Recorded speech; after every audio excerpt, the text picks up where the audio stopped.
हाँ, तो संज्ञा प्रकरण के अंतर्गत हम पढ़ रहे हैं उच्चारण स्थान, किस वर्ण का उच्चारण किस स्थान से होता है।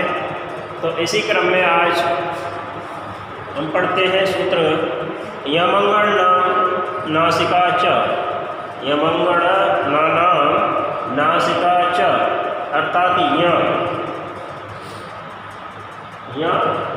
म अंगा ड़ और न, इन सबका उच्चारण स्थान नासिका होता है। इन सभी 5 वर्णों का उच्चारण स्थान नासिका है। देखो, वैसे तो ये अक्षर अपने अपने वर्ग के अंतिम अक्षर हैं। जैसे च वर्ग का अंतिम अक्षर होता है, च वर्ग का अंतिम अक्षर यहाँ होता है, ठीक है।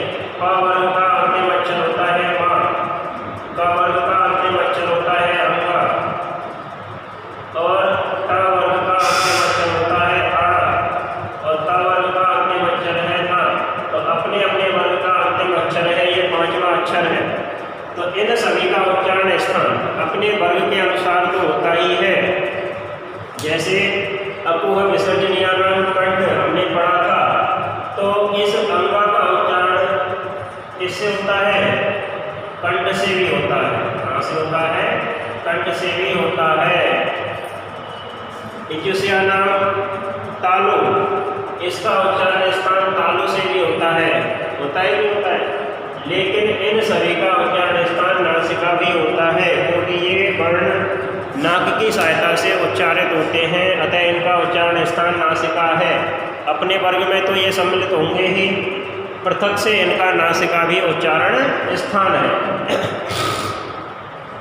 तो देखो, यमंगण नाम नासिका अक्षरों का हमें सूत्र से ही पता चल रहा है कि प्रत्येक वर्ग का अंतिम अक्षर अर्थात य म अंगा ण और न, इन 5 वर्णों का स्थान नासिका भी होता है। सूत्र में प्रयुक्त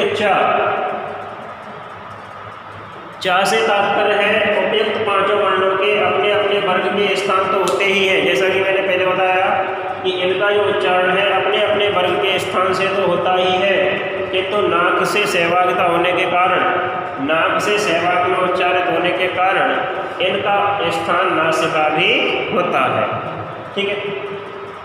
तब हमें लिखना है, अगर हमें पूछा जाए कि यहाँ का उच्चारण स्थान क्या है, नासिका तो होगा ही, नासिका के अलावा क्या होगा?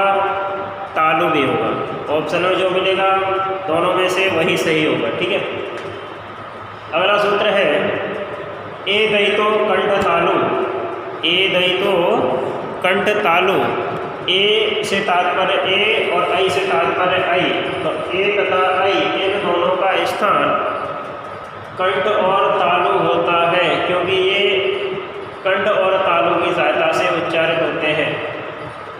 ए से तात्पर्य 12 प्रकार का ए वर्ण, और ऐ से तात्पर्य है 12 प्रकार का ऐ वर्ण, यानी उदात्त अनुदात्त स्वरित पढ़ा था आपने, अनुनासिक और अनुनासिक भी पढ़ा है।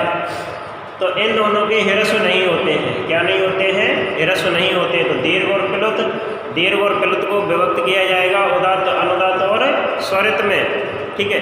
6 प्रकार हो गए, और उन 6 प्रकारों को भी 2-2 प्रकार से अनुनासिक और अनुनासिक के अनुसार 12 प्रकार हो गए, ठीक है। तो कहने का तात्पर्य है कि ए और ऐ दोनों के ह्रस्व नहीं होते, इनके उच्चारण में ध्वनि कंठ से निकलती है और जीभ तालु का स्पर्श करती है, यानी ए और ऐ, ए और ऐ के उच्चारण में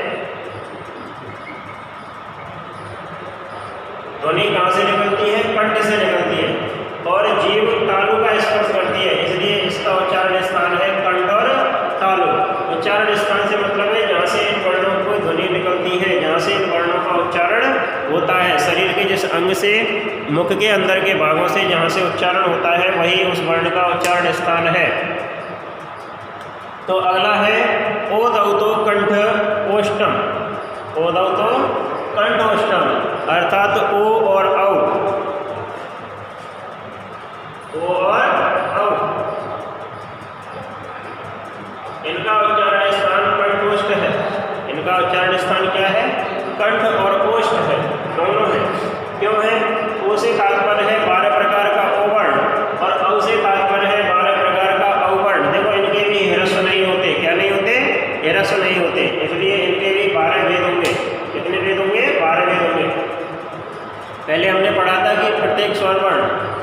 रुद्राक्ष वर्ण के 18 भेद होते हैं। 18 भेद जब होते हैं जब उसके ह्रस्व और दीर्घ दोनों होते हैं। अगर ह्रस्व और दीर्घ में से एक नहीं है तब उसके 12 भेद रह जाते हैं। कितने भेद रह जाते हैं? 12। तो इनका ह्रस्व नहीं है इसलिए इनके भेद कितने होंगे? 12 भेद होंगे। तो इन दोनों के उच्चारण में ध्वनि कंठ से निकलती है। कहाँ से निकलती है? कंठ से निकलती है। और ओष्ठ विशिष्ट मुद्रा में आ जाते हैं। और जो ओष्ठ है हमारे होठ जिन्हें बोलते हैं हम, तो ओष्ठ विशिष्ट मुद्रा में आ जाते हैं, इसलिए इनका स्थान कंठोष्ठ है। क्या है? कंठोष्ठ। अगला सूत्र है बकार से दंतोष्ठम। ये उच्चारण स्थान है, सबको याद रखना है। ठीक है, बकार से दंतोष्ठम। बकार से यानी कि वकार का। अब देखो वा और एक होता है बा, इन दोनों में भेद है। ठीक है, तो इस वकार का, इसका नहीं। ठीक है, तो वकार का उच्चारण जो स्थान है वो दंत और ओष्ठ होता है। क्या होता है? दंत और ओष्ठ होता है। व वर्ण के उच्चारण में ऊपर वाले जो दांत हैं नीचे वाले ओष्ठ का स्पर्श करते हैं। व वर्ण के उच्चारण में जो दांत है ऊपर वाला यानी ऊपर वाले दांत नीचे वाले ओष्ठ का स्पर्श करते हैं, इसलिए इसका उच्चारण स्थान दंतोष्ठ है। इसका कोई सवर्ण नहीं होता। अब देखो इसका तो सवर्ण होता है, जैसे ओ का सवर्ण क्या है? औ, क्योंकि दोनों का उच्चारण स्थान एक ही है। ए का उच्चारण स्थान यानी ए का सवर्ण क्या है? ऐ, क्योंकि इसका भी उच्चारण स्थान दोनों का एक ही है। यह का सवर्ण क्या है? माँ है, अंगा है, रा है, ना है, क्योंकि इन सभी के उच्चारण स्थान एक जैसे हैं। तो जिनका उच्चारण स्थान एक सा होता है वो सवर्ण कहलाते हैं। अब वकार का कोई सवर्ण नहीं है, क्योंकि संपूर्ण वर्णमाला में वकार ही केवल एक ऐसा वर्ण है जिसका उच्चारण स्थान दंत और ओष्ठ से होता है। इसका कोई सवर्ण नहीं होता है। अब देखो पूछने योग्य प्रश्न क्या है? पूछा जा सकता है कि वकार का उच्चारण स्थान क्या है? दंतोष्ठ है। ठीक है, वकार का सवर्ण क्यों नहीं है? वकार का सवर्ण क्यों नहीं है? तो हमें क्या लिखना है कि संपूर्ण वर्णमाला में वकार का कोई सवर्ण नहीं है, क्योंकि इसका उच्चारण स्थान दंतोष्ठ से होता है और दंतोष्ठ से उच्चारित होने वाला और कोई भी वर्ण वर्णमाला में नहीं है। ठीक है, अगर आ जाता है कि दंतोष्ठ से उच्चारित होने वाले वर्णों की संख्या कितनी है? तो केवल एक है।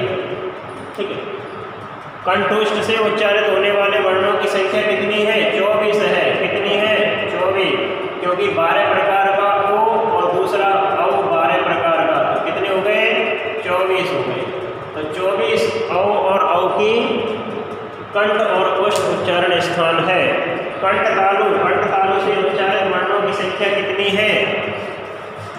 12 प्रकार का ए और 12 प्रकार का ऐ, तो 24 वर्णों का जो उच्चारण स्थान है वो कंठ तालु है। ठीक है, यमंगण्डम नासिका से उच्चारित होने वाले वर्णों की संख्या कितनी है? तो नासिका से उच्चारित होने वाले वर्णों की संख्या है 5। तो कहने का तात्पर्य है कि इस प्रकार से इन वर्णों के अपने अपने उच्चारण स्थान होते हैं और उच्चारण स्थान के आधार पर ही इनकी सवर्ण संज्ञा होती है, अर्थात इनको सवर्ण कहा जाता है। तो समझ में आ गया होगा कि जैसे कंठ तालु से तात्पर्य क्या है कि जब ध्वनि कंठ से निकले और जीव तालु का स्पर्श करे तब कंठ तालु कहा जाएगा। ठीक है, कंठोष्ठ से तात्पर्य है कि ध्वनि कंठ से निकले, लेकिन ध्वनि कहाँ से निकले? कंठ से निकलती है, लेकिन जब ओष्ठ हमारे विशिष्ट मुद्रा में आते हैं तब उस स्थिति को कंठोष्ठ कहा जाता है। दंतोष्ठ से तात्पर्य है कि ऊपर वाले जो दांत हैं वो नीचे के ओष्ठ का स्पर्श करें तब उसको दंतोष्ठ कहा जाएगा। तो दंतोष्ठ से उच्चारित होने वाले वर्ण केवल वकार है, इसका कोई भी सवर्ण नहीं है, क्योंकि दंतोष्ठ से उच्चारित होने वाला संपूर्ण वर्णमाला में वकार के अतिरिक्त कोई भी वर्ण नहीं मिलता है। कंठोष्ठ से उच्चारित होने वाले वर्णों की संख्या 24 है। किस प्रकार से है? 12 प्रकार का ओ और 12 प्रकार का औ। ये 12 प्रकार के क्यों होते हैं? क्योंकि इनका ह्रस्व नहीं होता है। कंठ तालु से उच्चारित वर्णों की संख्या कितनी है? 24 है। 12 प्रकार का ए और 12 प्रकार का ऐ। तो इनके 12 प्रकार क्यों होते हैं? क्योंकि इनका भी कोई ह्रस्व नहीं है। ठीक है, दीर्घ और प्लुत होते हैं। दीर्घ प्लुत को 3 भागों में विभक्त किया जाता है, उदात्त, अनुदात्त और स्वरित। और फिर इन्हें फिर से 2 भागों में यानी अनुनासिक और अननुनासिक भाग से 12 प्रकार हो जाते हैं ए के और 12 प्रकार होते हैं ऐ के। तो इस प्रकार से कंठ तालु से उच्चारित वर्णों की संख्या हो गई 24। ठीक है, यमवर्णम नासिका, नासिका से उच्चारित वर्णों की संख्या 5 है, य, म, अंगा, ण और न। तो इस प्रकार से 5 वर्णों की संख्या कहाँ से उच्चारण होता है? नासिका से होता है। अब ये अपने अपने वर्ग में उच्चारित होते हैं, ये निश्चित है, लेकिन नासिका से भी इनका उच्चारण होता है। अगले सूत्रों के विषय में अगले अध्याय में चर्चा करेंगे। धन्यवाद।